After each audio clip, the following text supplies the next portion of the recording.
মাজুলীত 200জনীয়া এটা বন্যহস্তীৰ দলৰ মুক্ত বিচৰণ দৰবাৰ চাপৰি কমলাবাৰী ঘাট দেউতি চাপৰি আৰু দক্ষিণপাট অঞ্চলত হাতীৰ জাকটোৱে সৃষ্টি কৰিছে তীব্ৰ আতংকৰ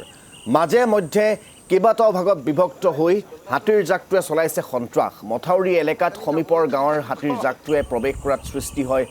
আতংকময় পৰিৱেশৰ পুৱতি নিশা 4:30 বন বিভাগ আৰু স্থানীয় ৰাইজে চলোৱা অভিযানত খেদি পঠাবলৈ সক্ষম হয় হাতীৰ জাকটো আহিছে দেখিছোঁ আৰু বৰ্তমানলৈকে এতিয়ালৈকে কোনো অসুবিধা হোৱা নাইকিয়া আৰু যদি অসুবিধা হয় আমি প্ৰশাসনৰ লগত কথা পাতি ফৰেষ্ট ডিপাৰ্টমেণ্টৰ লগত কথা পাতি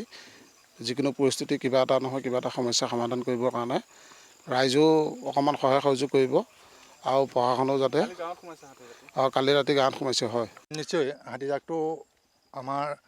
দৰবাৰ চাপৰিৰ পৰা কমলাবাৰী ঘাটৰ পৰা ধৰি লৈ আমাৰ টিকৰা চাপৰি আৰু এতিয়া বৰ্তমান আমাৰ এইখিনি দেউতি চাপৰি বুলি কয় দেউতি চাপৰিত তেওঁলোকে খাদ্য অনুসন্ধান কৰি ইয়াতে চৰা মেলা কৰি আছে কালিও হাতীজাকটো তিনিভাগ হৈছিলে তিনিভাগ হ'লক আমি তাৰে সাতজনমান হাতী আপোনাৰ তাৰে 4টা হাতীৰ ভিতৰত আমাৰ END ভিতৰলৈ সোমাই গুচি গ'ল END ভিতৰলৈ সোমাই গ'ল সেইকেইজনেও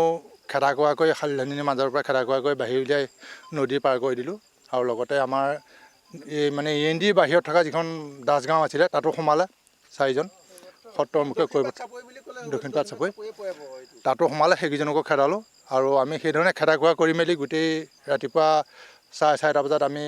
হাতীজাক যেতিয়া চাপৰিত উঠিলেগৈ তেতিয়া আমি ঘৰ